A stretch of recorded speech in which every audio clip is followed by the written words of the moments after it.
안녕하십니까. 저는 황 작가입니다. 황 작가의 책 읽기 오신 것을 환영합니다. 우리는 제레드 다이아몬드가 쓴 총균세를 읽고 있습니다. 오늘은 13장 발명에 관련된 부분을 읽도록 하겠습니다. 이 오늘 읽을 장이 꽤 길어서요. 너무 한 파일이 길어질 것 같아서 두 번으로 나눠서 읽도록 하겠습니다. 지금 13장의 제목은 발명은 필요의 어머니 이렇게 되어 있는데요. 일반적으로 우리는 영어 속담에 필요는 발명의 어머니다. Necessity is the mother of invention 이렇게 알고 있는데 이 책은 좀 이렇게 뒤집었습니다. 반대로 발명은 필요의 어머니. 그래서 제가 원서의 그 제목을 좀 찾아봤더니요. 원서 제목은 조금 달리 되어 있습니다. Necessity's mother 이렇게 되어 있습니다. 필요성의 엄마. 어머니 이렇게 돼 있는데 역자가 상당히 과감하게 조금 바꿨습니다. 13장의 전반부를 읽어가도록 하겠습니다. 우리 책의 347쪽부터입니다.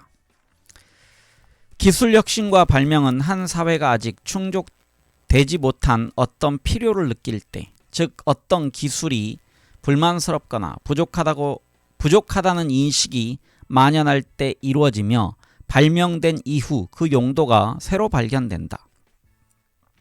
그리고 상당 시간 사용된 후에야 비로소 소비자들은 그 발명품에 대한 필요를 느끼게 된다.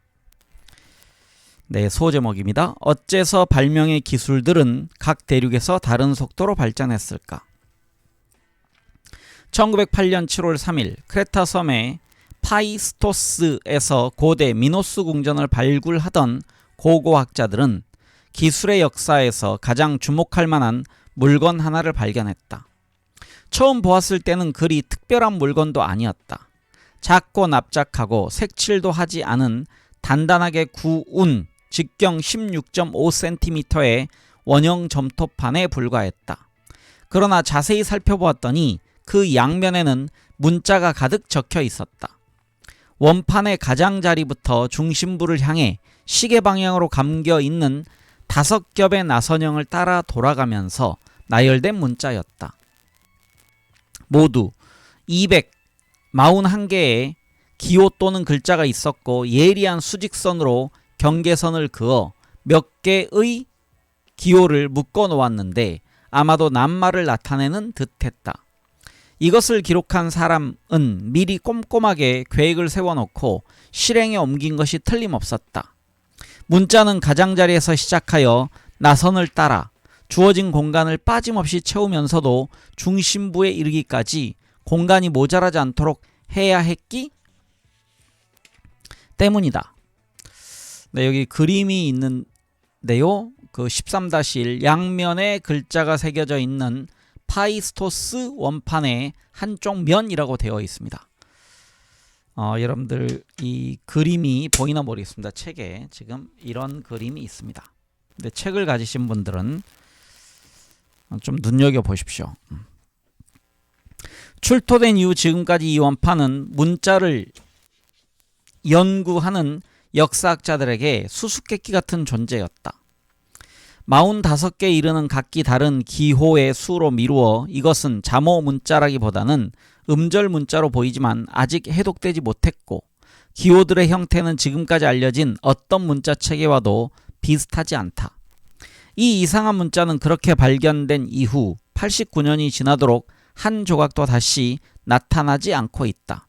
따라서 이 문자가 크레타 고유의 문자인지 외부로부터 유입된 것인지조차 불확실하다. 기술사를 연구하는 역사학자들에게는 이 파이스토스 원판이 더욱 큰 골칫거리였다. 이 원판의 연대는 BC 1700년경으로 추정되는데 그렇다면 지금으로서는 세계 최초의 인쇄물이라고 할 수 있다. 이 원판의 기호들은 그보다 뒤늦게 만들어진 크레타의 선형 A 문자, 선형 B 문자처럼 손으로 긁어서 새긴 것이 아니고 말랑말랑한 점토판에 각각의 기호가 돛을 새김된 도장을 하나하나 찍어서 새긴 그리고 나중에 불에 구워 단단하게 만든 것이기 때문이다.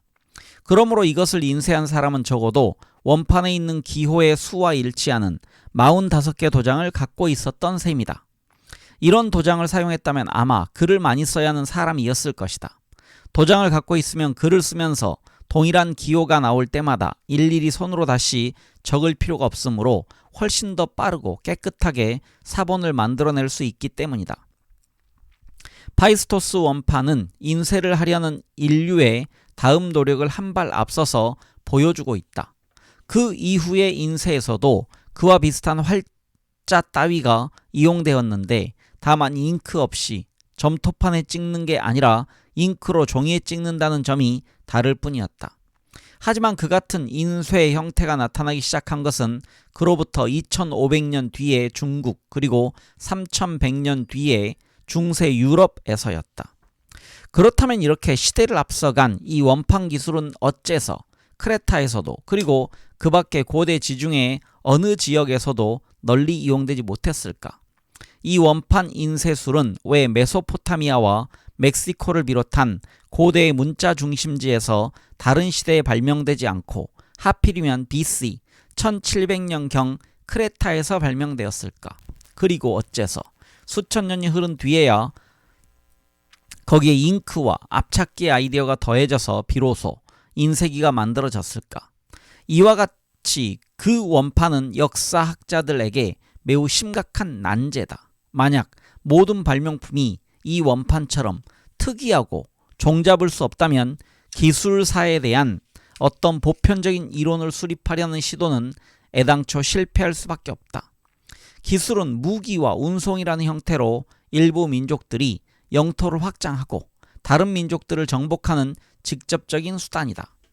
그렇기 때문에 기술은 역사에 있어서 가장 광범위한 경향의 주된 원인이 되었다. 그러나 어째서 총포류, 바다를 건널 수 있는 배, 철제 기계류 따위를 발명한 사람들은 아메리카 원주민이나 사하라 이남 아프리카 사람들이 아니라 유라시아인들이었을까?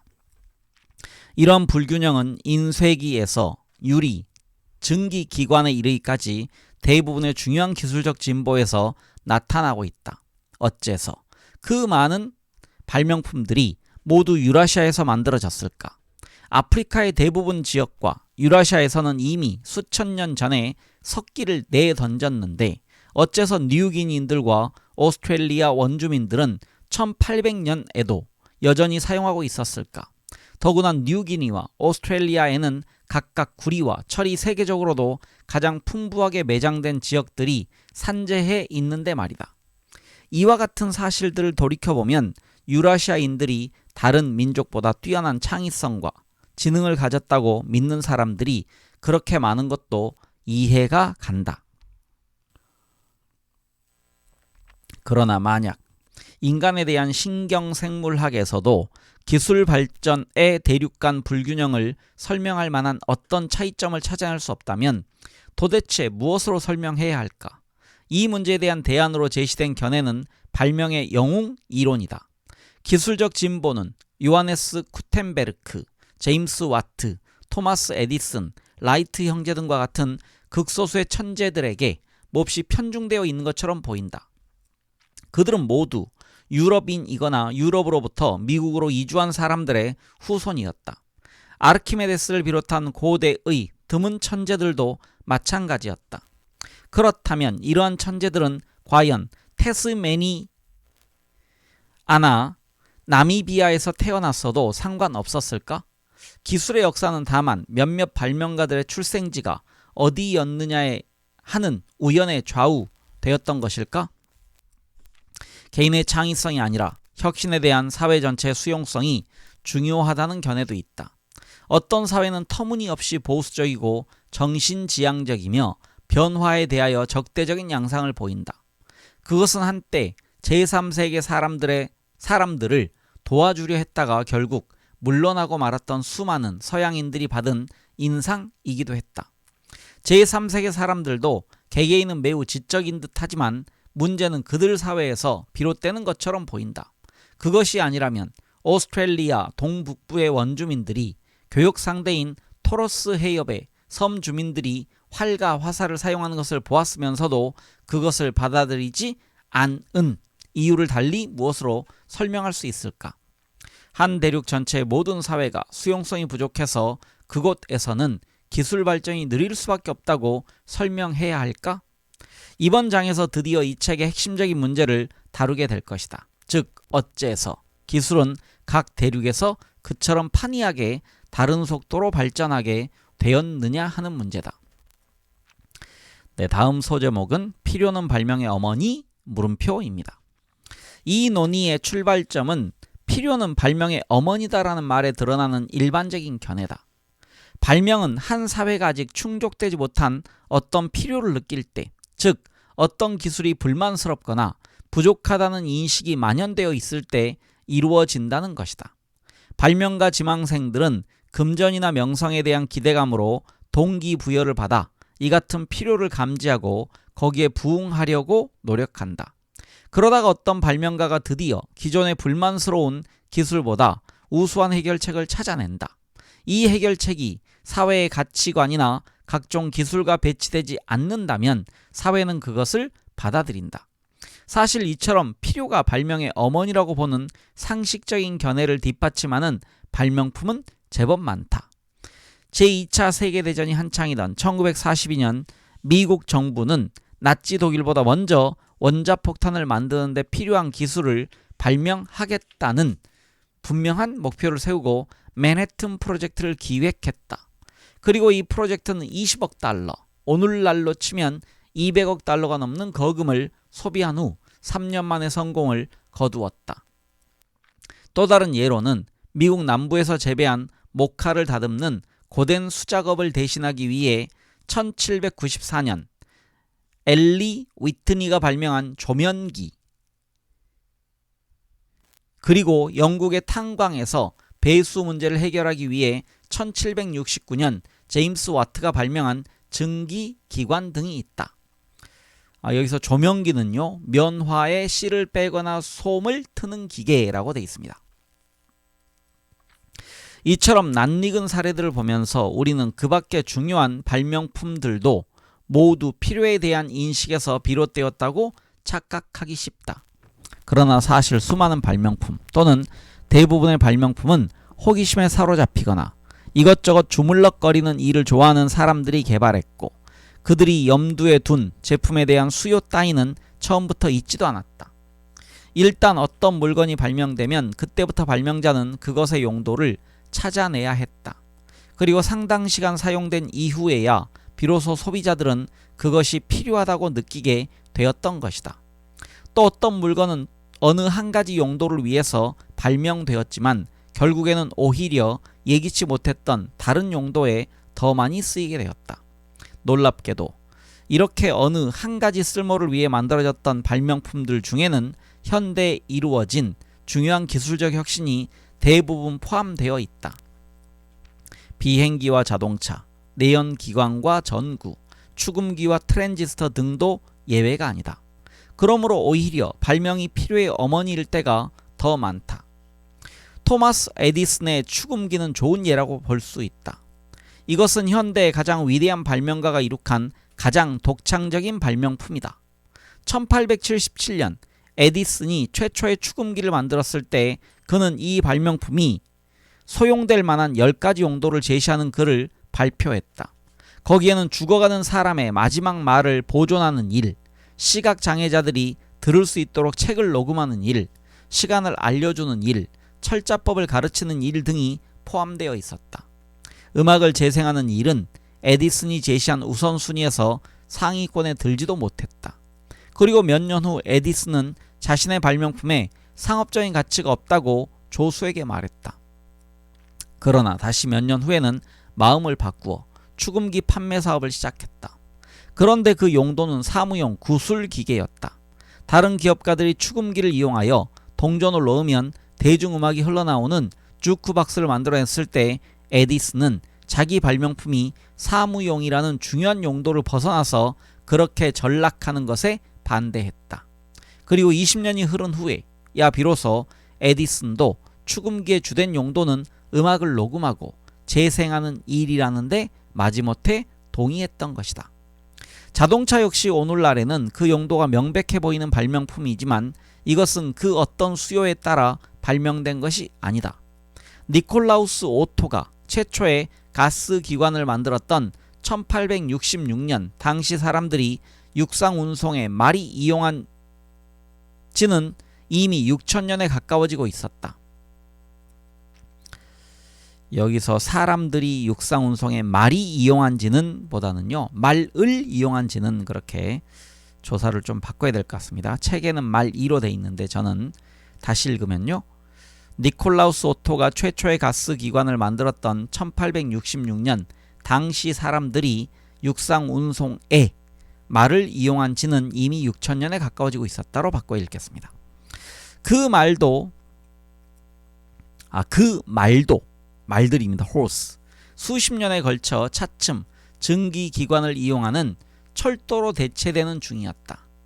말은 얼마든지 구할 수 있었고 철도에 대해서도 불만 따위는 없었다. 오토가 만든 엔진은 힘이 약하고 무겁고 높이는 2.1m에 달하여 결코 말보다 호감 가는 물건은 아니었다. 그 후 개량을 거듭하여 1885년에 이르러서야 비로소 고틀리프 다임러가 자전거에 이 엔진을 설치하여 최초의 오토바이를 만들었고 그는 다시 1896년에야 최초의 트럭을 만들었다. 여기서 이제 다임러가 나오죠. 고틀리프 다임러. 우리가 많이 들어봤을 겁니다. 다임러 벤츠라고. 1905년까지도 자동차는 여전히 부자들이나 즐길 수 있는 비싸고 불안정한 장난감에 불과했다. 말이나 철도에 대한 대중의 만족도는 제1차 세계대전이 일어날 때까지만 해도 매우 높았는데 그때부터 군대에서도 트럭의 필요성을 깨닫게 되었다. 전쟁이 끝난 후 트럭 제조업자들과 각국의 군대는 집중적인 로비 활동을 통해 마침내 대중에게도 그 필요성을 납득시켰고 그 결과 산업화된 여러 국가에서도 트럭이 마차를 대신하기 시작했다. 그러나 미국의 가장 큰 대도시에서도 완전한 교체가 이루어지기까지는 50년이 걸렸다. 발명가들은 대중의 수요도 없는 상태에서 오랫동안 제작에 매달려야 할 때가 많다. 초기 작품은 대개 성능이 떨어져서 별로 쓸모가 없기 때문이다. 최초의 카메라, 타자기, 텔레비전 등도 오토가 만들었던 높이 2.1m의 가스기관에 못지않게 한심한 수준이었다. 그렇기 때문에 발명가로서는 자기가 만든 그 한심한 원형이 과연 어떤 쓸모가 있을지, 그것을 개량하기 위해 시간과 비용을 더 투자할 만한 가치가 있을지 예견하기가 어렵다. 미국에서는 해마다 약 7만 건에 달하는 특허권이 발행된다. 그 중에서 상업적인 생산에까지 이르는 것은 소수에 불과하다. 만약 쓰일 곳을 찾은 위대한 발명품이 하나 있다면 그 뒤에는 그렇지 못한 무수한 발명품들이 빛을 보지 못한 채 사라지는 것이다. 심지어는 처음에 어떤 필요에 의해 고안되었던 발명품들조차도 나중에는 뜻밖의 다른 필요에 더욱 큰 가치가 있음이 밝혀지기도 한다. 제임스 와트가 증기기관을 고안한 것은 원래 광산에서 물을 퍼내기 위해서였지만 증기기관은 곧 방직 공장에 곧 방적 공장에 동력을 공급하게 되었고 다시 훨씬 더 많은 수익을 거두면서 기관차와 배를 움직이게 되었다. 네, 다음 소제목입니다. 발명의 영웅 이론과 그 문제점입니다. 그러므로 논의의 출발점이 되었던 발명에 대한 상식적인 견해는 실제로 발명가, 필요의 일반적인 역할을 거꾸로 뒤집어 놓은 것이며 그것은 와트나 에디슨 같은 희귀한 천재들의 중요성을 지나치게 강조하고 있다. 이러한 견해를 일컬어 발명의 영웅 이론이라고 하는데 특허법도 그것을 부추기고 있다. 특허권을 따려고 하는 사람은 자기가 제출하는 발명품의 새로움을 증명해야 하기 때문이다. 결과적으로 발명가들은 기존의 성과를 깎아내리거나 무시하려는 금전적인 동기를 갖게 된다. 변리사 입장에서 본 가장 이상적인 발명품이란 그 전 단계 형태가 전혀 존재하지 않는 상태에서 만들어진 발명품이다. 마치 지혜와 예술의 여신 아테나가 제우스의 머리에서 완전한 모습으로 튀어나왔듯이 말이다. 그러나 현실적으로는 가장 유명하고 틀림없이 현대의 발명품처럼 보이는 것들에 대해 X가 Y를 발명했다는 뻔뻔한 주장 뒤에는 그보다 앞서 만들어졌는데도 무관심 속에 잊혀진 전 단계의 형태가 숨어 있는 경우가 많았다. 예를 들면 우리는 제임스 와트가 1769년에 증기기관을 발명했다는 말을 흔히 듣는다. 그는 주전자 주둥이에서 김이 솟는 것을 보고 영감을 얻었다고 한다. 그러나 이 멋진 이야기는 불행히도 허구일 뿐이고 실제로 와트가 그런 증기기관을 만들 아이디어를 얻게 된 것은 토마스 뉴커먼의 증기기관을 고치던 중이었다. 그것은 뉴커먼이 57년 전에 발명한 증기기관이었고 와트가 수리작업을 하던 시기에는 이미 영국에서 100대 이상 제조된 후였다. 그리고 뉴커먼의 증기기관도 실은 영국인 토마스 세이버리가 1698년에 특허를 받은 증기기관의 뒤를 이은 것이었고 그건 역시 프랑스인 드니 파팽이 1680년경에 설계한 그러나 제작하지 못했던 증기기관의 뒤를 이은 것이었다. 그리고 또 다시 그것보다 네덜란드 과학자 크리스티안 호이헨스를 비롯한 여러 사람의 아이디어가 먼저 있었다. 그렇다고 와트가 별도의 증기 컨덴서와 복식 실린더를 설치함으로써 뉴커먼의 증기기관을 크게 향상시켰다는 사실이나 뉴커먼이 세이버리에 그것을 크게 향상시켰다는 사실까지 부인하자는 것은 아니다. 이와 같은 역사는 웬만큼 기록이 남아있는 현대의 모든 발명품에서 두루 찾아볼 수 있다. 어떤 발명품을 만들었다고 흔히 알려진 영웅들도 사실은 그 이전에 비슷한 목표를 위해 설계도를 작성하고 실용 모델이나 아니면 뉴커먼의 증기기관처럼 상업적으로도 성공적인 모델을 만들어낸 다른 발명가들의 뒤를 이은 사람들이었다. 에디슨이 1879년 10월 21일 밤에 발명했다는 백열전구도 실은 1841년부터 1878년에 다른 발명가들이 특허를 얻은 수많은 백열전구를 개량한 것에 불과했다. 마찬가지로 라이트 형제가 만든 유인 동력 비행기의 경우에도 그보다 앞선 오토 릴리엔탈의 유인 무동력 글라이더와 세뮤얼 랭글리의 무인 동력 비행기가 있었다. 세뮤얼 모스의 전신기의 경우에도 조지프 헨리, 윌리엄 쿡, 찰스 위트스톤 등의 전신기가 앞선 것이다. 그리고 엘리 위트니가 단섬유, 즉 내륙형 목화를 다듬기 위해 만든 조명기는 이미 수천 년 동안 장섬유, 목화를 다듬는 데 이용되었던 조명기를 개량한 것에 불과했다. 여기서 이제 단섬유는 내륙형 목화 이렇게 돼 있고요. 단섬유 목화, 그 다음에 장섬유 목화는 씨아이 렌즈, 미국 동부 해안을 따라 점점 늘어선 일련의 섬들을 가리키며 목화가 특산물이다 라고 되어 있습니다. 그래서 단섬유 목화와 장섬유 목화가 아마 목화의 종들인 것 같습니다.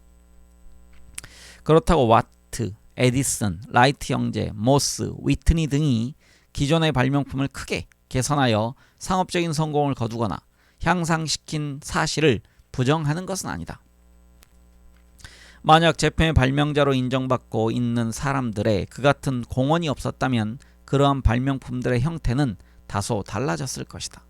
그러나 우리에게 중요한 문제는 일부 천재 발명가들이 어느 특정한 시대에 특정 장소에서 태어나지 않았다면 과연 세계사에 중대한 변화가 일어났겠느냐는 점이다.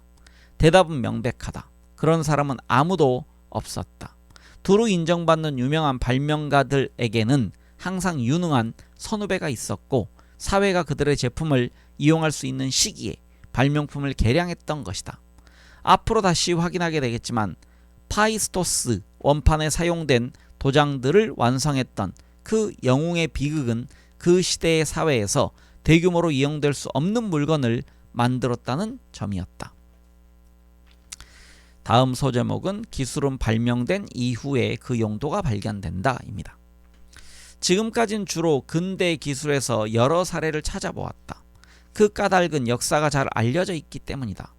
나의 주된 두 가지 결론은 기술이란 어느 영웅의 개별적인 행동을 통해서가 아니라 누적된 행동을 통해서 발전한다는 것, 그리고 기술이란 대개 어떤 필요를 미리 내다보고 발명되는 것이 아니라 발명된 이후에 그 용도가 새로 발견된다는 것이다.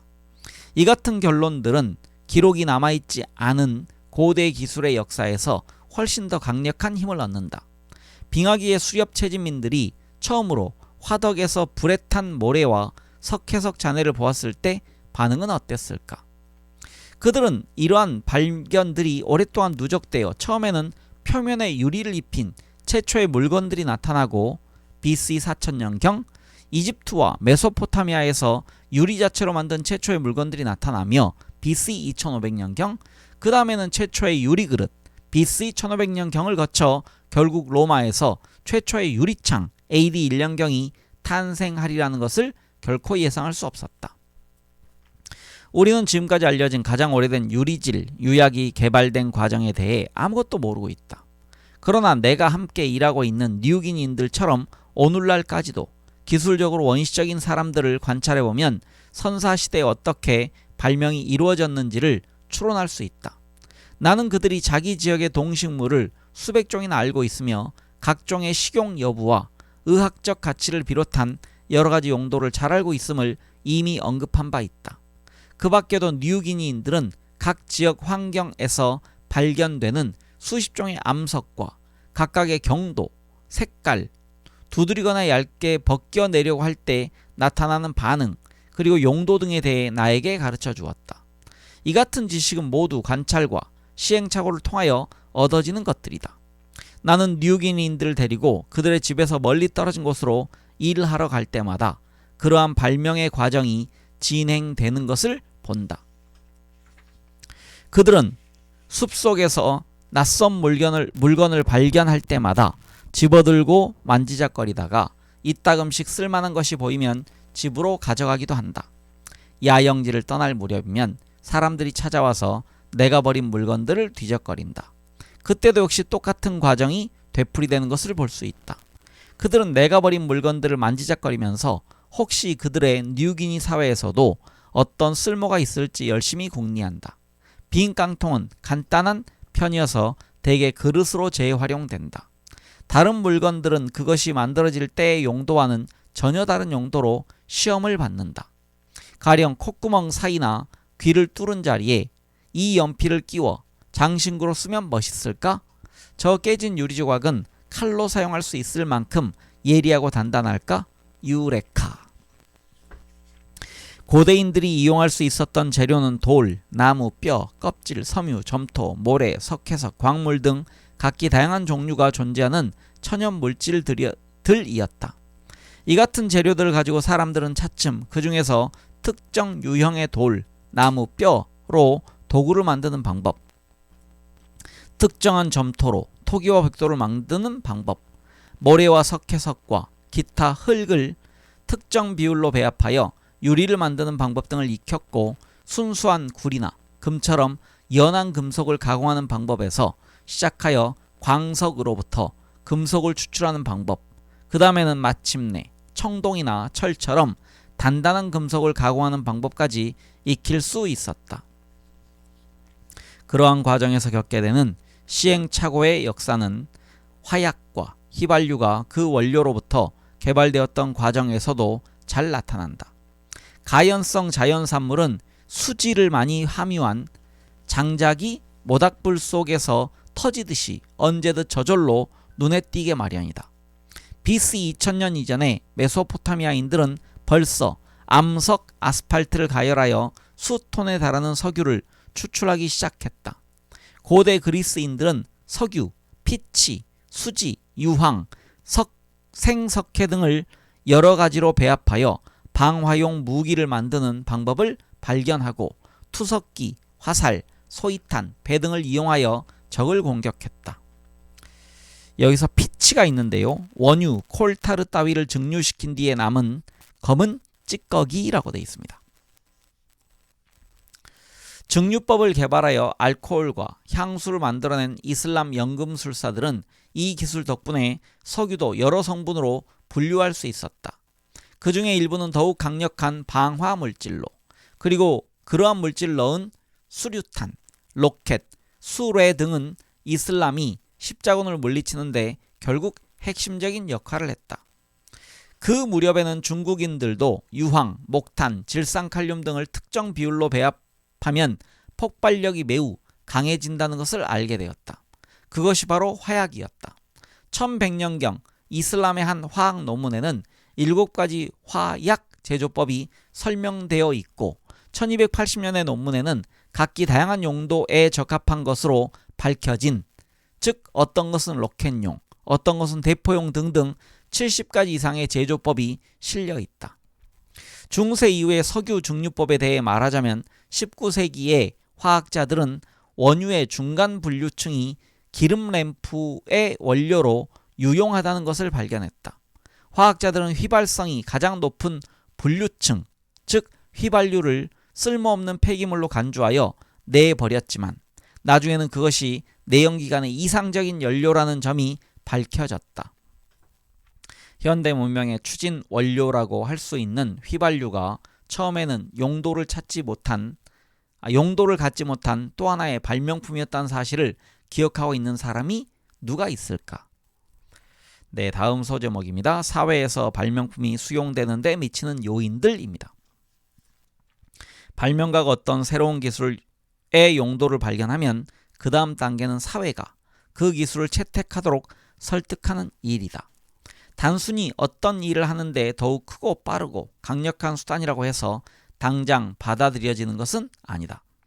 그러한 기술 중에서도 끝까지 채택되지 못하거나 오랫동안 저항을 겪은 후 간신히 채택된 기술이 무수히 많다. 가장 악명 높은 예를 찾는다면 1971년에 미 의회가 초음속 운송수단 개발을 위한 자금 지원을 거부한 일, 능률적으로 설계된 타자기 자판을 전 세계가 계속 거부하고 있는 일, 영국이 오랫동안 전기 조명을 채택하지 않았던 일 등을 들 수 있다. 그렇다면 한 사회로 하여금 어떤 발명품을 수용하게 만드는 것은 무엇일까? 우선 어떤 한 사회 안에서 여러 가지 발명품에 대한 수용성은 어떻게 달라지는지 비교해보자. 발명품의 수용에 영향을 미치는 요인은 적어도 4가지가 있다. 첫 번째로 가장 명백한 요인은 기존의 기술과 비교되는 경제적 이점이다. 바퀴는 근대 산업사회에서 매우 유용하지만 다른 사회에서는 꼭 그렇지도 않았다. 고대 멕시코 원주민들은 바퀴 달린 탈 것을 발명했지만 그것의 용도는 운송이 아니라 장난감이었다. 물론 지금의 우리들로서는 믿기 어려운 일이지만 사실 고대 멕시코인들에게는 바퀴 달린 탈 것을 끌게 할 만한 가축이 없었으므로 짐꾼보다 나을 것이 하나도 없는 물건이었던 것이다. 두 번째로 고려해야 할 것은 사회적 가치관 및 위신의 문제이다. 이것은 경제적 이익이나 불이익의 문제에 우선할 수도 있다. 가령 일반 청바지도 똑같이 튼튼하지만 오늘날 수백만 명이 그 2배 값으로 디자이너 브랜드를 구입하고 있다. 이것은 그 상표에 대한 사회적 인식이 가격 차이보다 더 중요시 되기 때문이다.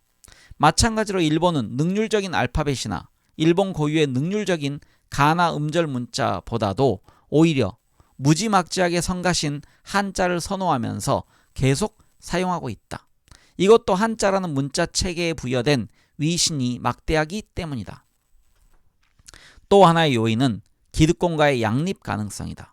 타이핑된 문서라면 거의 다 그렇듯이 이 책도 쿼티, 즉 QWERTY 자판으로 타이핑한 것이다.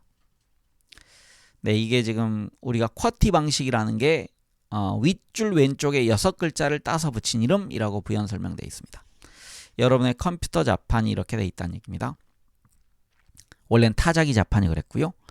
지금 생각하면 믿기 어려운 일이지만 이 같은 자판 배열은 1873년에 역공학, 이걸 이제 영어로는 지금 안 나와 있는데 이게 리버스 엔지니어링, 그렇죠? 그러니까 원 물건을 뜯어서 재조립해보는 과정.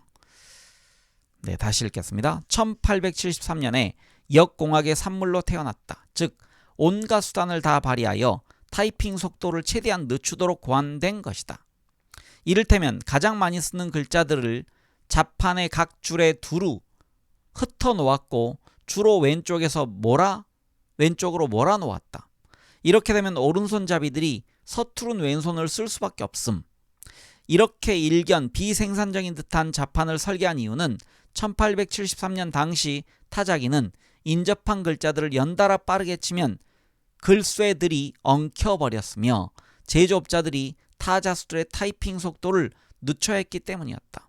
그러다가 타자기가 개선되어 이 엉키는 문제가 해결되었다.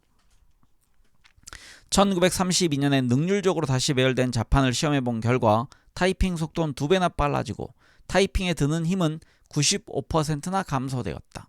그러나 그때는 이미 쿼티 자판이 확고하게 자리를 잡은 뒤였다. 그동안 쿼티 자판을 사용하던 수억의 타자수, 타자교사, 타자기와 컴퓨터의 제조업자 및 판매원 등의 기득권 때문에 그로부터 60년이 넘은 지금까지도 자판의 능률을 추구하는 움직임들은 계속 좌절당하고 있는 것이다. 쿼티 자판에 대한 이야기는 우스꽝스러울지도 모르지만 비슷한 경우이면서 경제적으로 훨씬 더 심각한 결과가 빚어지는 일도 많았다. 가령 트랜지스터는 원래 미국에서 발명되고 특허까지 받았다. 그런데 어째서 미국은 일본과 미국의 교역에서 미국이 큰 적자를 볼 정도로 트랜지스터화된 전자제품의 세계 시장을 일본이 장악하고 있을까? 왜냐하면 그 당시 미국의 전자소비자 제품 업계는 한창 진공관 모델을 양산하고 있었으므로 자신들이 만든 제품과 경쟁하는 것을 꺼렸고, 그때 소니사가 웨스턴 일렉트릭사로부터 트랜지스터의 제조 허가를 사들였기 때문이다. 미국과 독일의 도시들이 도로의 조명을 전기로 바꾼 지 한참이 지난 후에도 왜 영국의 도시들은 1920년대까지 가스를 사용하고 있었을까? 왜냐하면 영국의 각 시 당국들이 가스 조명에 이미 막대한 돈을 투자해서 그것과 경쟁하는 전기 조명 회사들을 규제했기 때문이다. 신기술 수용에 영향을 미치는 요인으로 고려해야 할 마지막 요소는 그 기술의 이점을 얼마나 쉽게 확인할 수 있느냐 하는 난이도의 문제다. 유럽 대부분 지역에서 아직 총포류가 들어오지 않았던 1340년 영국의 더비 백작과 솔즈베리 백작은 스페인에서 우연히 타리파 전투를 목격했다. 그 전투에서는 아랍인들이 스페인인들에게 대포를 사용했다. 두 백작은 그 광경에서 깊은 인상을 받고 영국군의 대포를 소개했다. 영국군은 열광적으로 대포를 받아들였고 그로부터 6년 후인 크레스이 전투에서 이미 프랑스 병사들에게 써먹기 시작했다. 네, 다음 소제목은 각 사회마다 발명품 수용에 차이가 생기는 이유입니다. 바퀴, 디자이너 청바지, 쿼티 자판 등은 이렇게 어떤 한 사회가 모든 발명품을 똑같이 잘 받아들이지 않는 이유를 여러 가지로 보여주고 있다. 마찬가지로 어떤 한 발명품에 대한 수용도도 각각의 사회에 따라 동시대에도 크게 달라진다. 우리는 제3세계의 전원사회가 서구화된 산업사회에 비해 개혁에 대하여 덜 수용적이라는 일반론을 잘 알고 있다. 여기서 전원사회가 아니고 전원, 그러니까 전원일기 할 때 그 전원입니다. 농경사회. 이어가겠습니다. 그러나 산업화된 세계 내에서도 어떤 지역은 다른 지역보다 훨씬 더 수용적이다. 만일 그러한 차이가 대륙적 규모로 존재한다면 일부 대륙에서 기술이 더 빨리 발달된 이유를 그것으로 설명할 수 있을지도 모른다. 예를 들자면 만약 오스트레일리아 원주민 사회가 어떤 이유로든 한결같이 변화에 저항한다면 그것은 곧 다른 모든 대륙에서 금속기가 나타난 후에도 유독 그들만이 석기를 계속 사용하게 된 원인이었을 것이다. 그렇다면 각 사회가 갖는 수용성의 차이는 왜 생기는 것일까? 기술사를 연구하는 역사학자들은 적어도 14가지 요인을 줄줄이 나열하고 있다. 한 가지 요인은 긴 평균 수명이다. 그래야만 원칙적으로 발명가 지망생들이 기술적 지식을 축적할 만한 시간이 넉넉히 확보되고 오랫동안 기다려야만 성과를 얻을 수 있는 장기간의 개발 계획에도 안심하고 뛰어들 수 있는 인내심을 갖게 되기 때문이다. 그러므로 최근에 발명 속도가 가속화되고 있는 것도 현대의학이 크게 증대시킨 평균 수명에 힘입은 것인지도 모른다. 다음의 5가지 요인은 경제 또는 사회 조직에 관련된 것들이다. 첫째, 고대에는 노예들의 값싼 노동력이 그 당시에 기술 혁신을 방해했다고 추정되는 반면 오늘날에는 고임금이나 노동력 부족 현상 때문에 기술 방면에서 해결책을 찾게 된다. 예를 들자면 머지않아 이민 정책이 바뀌어 해마다 캘리포니아 농장을 찾던 멕시코의 값싼 계절적 노동력 공급이 끊어질 전망이 보였을 때 그것은 곧 캘리포니아에서 기계로 수확할 수 있는 토마토 품종을 개발한 직접적인 동기가 되었다. 둘째, 현대 서양에서는 발명가들의 소유권을 보호하는 특허권을 비롯하여 재산권에 대한 각종 법률이 기술 혁신에 합당한 보상을 해주고 있지만 현대 중국에서는 그와 같은 보호장치가 없어서 기술 혁신이 저해된다. 셋째, 현대 산업사회에는 기술 훈련을 받을 기회가 많지만 중세 이슬람이나 현대 자이르는 그렇지 않다. 넷째, 현대 자본주의 체제에서는 기술 발전에 투자했을 때 보상을 얻을 잠재적 가능성이 있지만 고대 로마의 경제 체제는 그렇지 않았다. 다섯째, 미국 사회는 개인주의가 강하므로 성공적인 발명가들이 자기 소득을 자기가 가질 수 있지만 뉴기니는 가족 간의 유대가 강하기 때문에 누구든 돈을 벌기 시작하면 틀림없이 10여 명의 친척들이 몰려들어 아주 그 집에서 살게 하면서 먹여주고 뒷받침해 주기를 기대하게 마련이다. 또 학자들이 제시한 다음 4가지 설명은 경제나 조직보다는 관념에 관련된 요인들이다. 첫째, 혁신을 위한 노력에는 모험정신이 필수적이며 일부 사회는 그것을 다른 사회보다 더 많이 가지고 있다. 둘째, 과학적 사고방식은 르네상스 시대 이후 유럽 사회의 한 특징이며 유럽이 뛰어난 현대기술을 발전시키는 데 크나큰 공헌을 했다. 셋째, 다양한 의견과 이단자들을 용납하는 분위기는 혁신을 촉진시키는 반면 강력한 전통주의적 사고방식은 이를테면 중국이 고대 중국의 고전들을 중요시하는 것처럼 혁신을 억누른다. 넷째, 종교마다 기술혁신에 대한 태도가 크게 다르다. 유대교와 기독교의 일부 교파는 기술혁신에 유난히 호의적이라는 주장이 유력한 데 반해 이슬람, 힌두교, 브라만교의 일부 교파는 유난히 적대적인 것 같다. 이상의 10가지 가설은 모두 그럴듯하다. 그러나 이것들은 지리적 요건과는 별로 연관이 없다. 만약 특허권, 자본주의, 특정 종교 등이 기술을 발전시킨다면 왜 중세 이후의 유럽에서는 그 같은 요인들이 나타났고 동시대의 중국이나 인도에서는 그렇지 않았을까? 어쨌든 그 10가지 요인들이 기술에 미치는 영향만은 분명하다. 그러나 학자들이 제시한 나머지 4가지 요인들, 즉 전쟁, 중앙집권적 정치체제, 기후, 풍부한 자원의 작용은 별로 일관성이 없는 것처럼 보인다. 때로는 기술 발전을 촉진시키고 때로는 억제하기 때문이다. 첫째, 인류 역사를 통틀어 전쟁은 기술 혁신의 주된 자극제일 때가 많았다. 예를 들자면 제2차 세계대전 당시 핵무기에 그리고 1차 세계대전 당시 비행기와 트럭에 각각 투자된 막대한 금액은 기술의 새로운 장을 열었다. 그러나 또한 전쟁은 기술 발전에 엄청난 차질을 초래하기도 한다. 둘째, 강력한 중앙집권적 정치체제는 19세기 후반에 독일과 일본에서는 기술을 크게 향상시켰고 1500년 이후에 중국에서는 오히려 억압했다. 셋째, 북유럽인들이 많이 믿고 있는 가설에 따르면 기술 없이 생존이 불가능한 혹독한 기후에서는 기술이 번창하는 반면 옷을 입을 필요도 없고 바나나가 나무에서 뚝뚝 떨어지는 온화한 기후에서는 쇠퇴한다고 한다. 그러나 그 반대견에 의하면 온화한 환경에서는 사람들이 먹고 사는 일에 끊임없이 매달려 있지 않아도 되므로 마음껏 기술 혁신에 매진할 수 있다. 넷째, 환경 자원이 풍부해야 기술 발전이 촉진되는지 자원이 희박해야 하는지에 대해서도 논란이 있다. 자원이 풍부하면 그 자원을 이용한 발명품의 개발이 촉진될 수 있다. 가령 비가 많이 내리고 강도 많이 흐르는 북유럽의 물방아 기술이 그러했다. 그런데 왜 비가 더 많은 뉴기니에서는 물방아 기술이 더 빨리 발전하지 못했을까? 영국에서는 숲이 파괴되었기 때문에 초창기 석탄 기술 개발을 선도하게 되었다는 주장이 있다. 그렇다면 어째서 중국의 산림벌채는 그 같은 결과를 낳지 못했을까? 이러한 논의로는 신기술에 대한 수용성이 각 사회에 따라 달라지는 이유를 설명하려고 한 여러 가지 요인들을 제대로 규명할 수 없다. 더구나 이 같은 1차적인 설명들은 그 뒤에 감추어진 궁극적 요인들의 문제를 간과하고 있다. 그것은 역사의 흐름을 이해하려는 우리의 노력을 좌절시키는 방해물처럼 보일 수도 있다. 기술은 의심할 여지 없이 역사를 움직이는 가장 강력한 추진력의 하나였기 때문이다.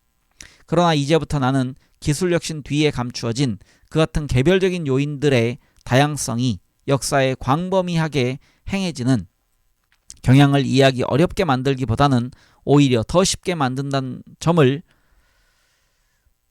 입증하려고 한다. 네, 이제 다음 소제목 혁신에 대한 수용성은 시대에 따라 변동한다. 그러니까 국가나 사회 체제보다는 이제 또 시대를 얘기합니다. 네, 이 부분부터는 다음 시간에 이어서 읽어가도록 하겠습니다. 네, 함께 독서해주신 많은 분들 모두 편한 하루 보내십시오. 감사합니다.